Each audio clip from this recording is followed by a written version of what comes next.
안녕하십니까. 반갑습니다. 북한 개방방송의 오픈어 선교사입니다. 남북 통일보다 먼저 북한이 개방이 되어야 합니다. 북한의 개방이 없는 통일은 남북 모두에게 큰 재앙이 됩니다. 북한은 중국처럼 개방만 되면 아무런 문제가 없이 잘 살 수 있습니다. 북한 백성들은 굶지 않고 살 수 있습니다. 개방이 되어야만이 북한에 복음이 들어갑니다. 복음이 들어가지 않는 북한 선교는 모든 것이 헛된 선교입니다. 북한이 개방되는 것을 하루속히 보고 싶습니다. 오늘은 가진 재산이 없어 노후를 걱정하시는 분들이나 돈은 있지만 또 적어서 불안해하시는 분들에게 말씀을 드리고 싶습니다.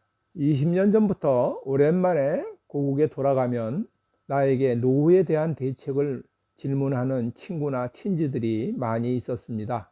저는 아무 대책이 없었습니다. 선교사나 목사는 연금이 없습니다. 그래서 나의 대답은 지금까지 선교지에서 풍족하게 지켜주신 신실하신 하나님이 나의 노후에도 책임지고 지켜주시지 않겠느냐고 하는 답변을 합니다.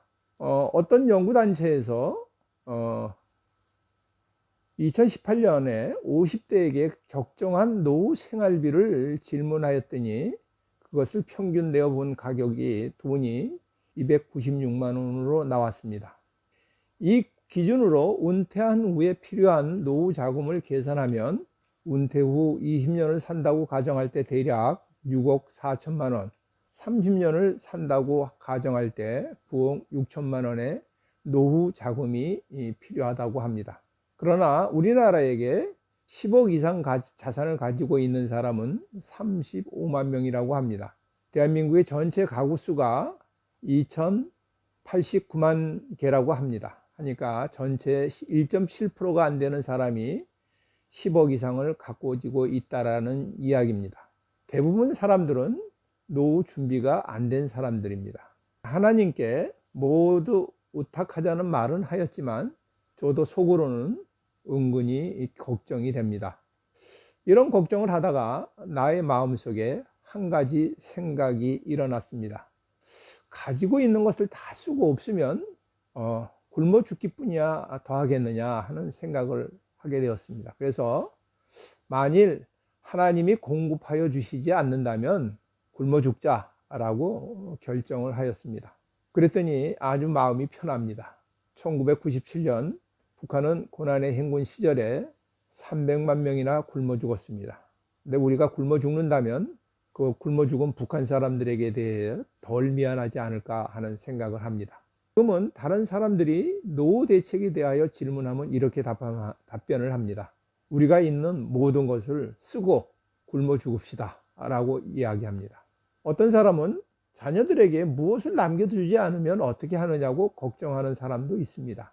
서양 사람 대부분은 자녀들이 고등학교만 졸업하면 스스로 벌어서 자립하여 살아가라고 합니다. 자녀에게 관리할 수 없는 자산을 물려주면 그것은 자녀에게 독이 되지 도움이 되지 못한 사례들을 많이 봅니다. 스스로 수고하여 모으지 않는 재산은 금방 없어집니다.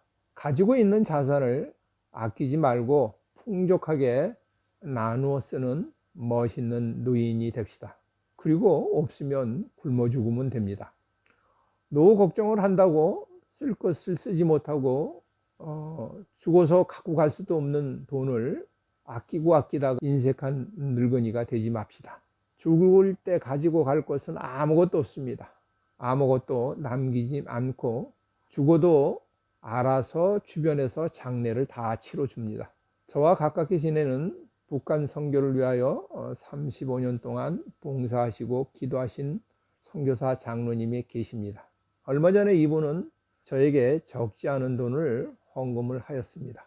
이 장로님은 젊어서 자기 집을 팔아서 월세로 가고 그 돈으로 교회 예배당 건축에 헌금하신 분입니다. 평생 돈이 생기면 모두 다 선교 헌금에 선교에 헌신하신 분입니다. 지금은 연세가 80을 바라보는 나이가 되었는데도 자기 집도 없이 서민주택에 살고 계십니다. 이분의 수입은 재산이 없어 기초생활수급비와 노령연금으로 살아가시고 계십니다. 저를 만나서 식사할 때는 꼭 식사비는 당신이 부담하십니다.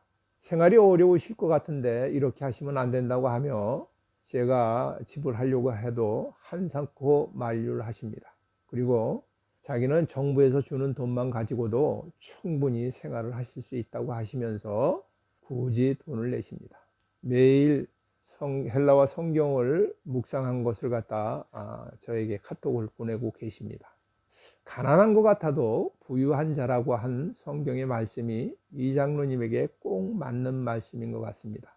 저도 선교지에 처음 부임하였을 때 집을 구입하였습니다. 그래서 집값이 들어가지 않고 자녀는 다 키워놓고 들어와서 자녀 교육비가 들어가지 않았습니다. 그리고 또 부조할 것도 없으니까 한 달의 생활비로 40만 원에서 50만 원이면 충분한 시절이 있었습니다. 한국에서 노후 생활비로 부부가 300만 원이 들어가는 것은 다른 사람과 비교하면서 잘 쓰면서 살아야 되기 때문에 그런 것 같습니다. 성경 마태복음 6장의 말씀을 읽어드리겠습니다. 공중의 새를 보라. 심지 않고 거두지 않고 창고에 모아들이지도 아니하되 너희 하늘 아버지께서 기르시나니 너희는 이것들보다 귀하지 아니하냐. 너희 중에 누가 염려함으로 그 키를 한 자라도 더할 수 있겠느냐. 또 너희가 어찌 의복을 위하여 염려하느냐. 들의 백합화가 어떻게 자라는가 생각하여 보라. 수고도 아니하고 길쌈도 아니하느니라. 그러나 내가 너희에게 말하노니 솔로몬의 모든 영광으로도 입은 것이 이 꽃 하나만 갖지 못하였느니라. 오늘 있다가 내일 아궁이에 던지는 들풀도 하나님이 이렇게 입히시거늘 하물며 너희일까 보냐. 믿음이 작은 자들아. 그러므로 염려하여 이르기를 무엇을 먹을까, 무엇을 마실까, 무엇을 입을까 하지 마라. 이는 다 이방인들이 구하는 것이라. 너희 하늘 아버지께서 이 모든 것이 너희에게 있어야 할 줄 아시느니라. 그런즉 너희는 먼저 그의 나라와 그의 의를 구하라. 그리하면 이 모든 것을 너희에게 더하시리라. 천지를 창조하시고 주관하시는 하나님이 나의 아버지가 되십니다.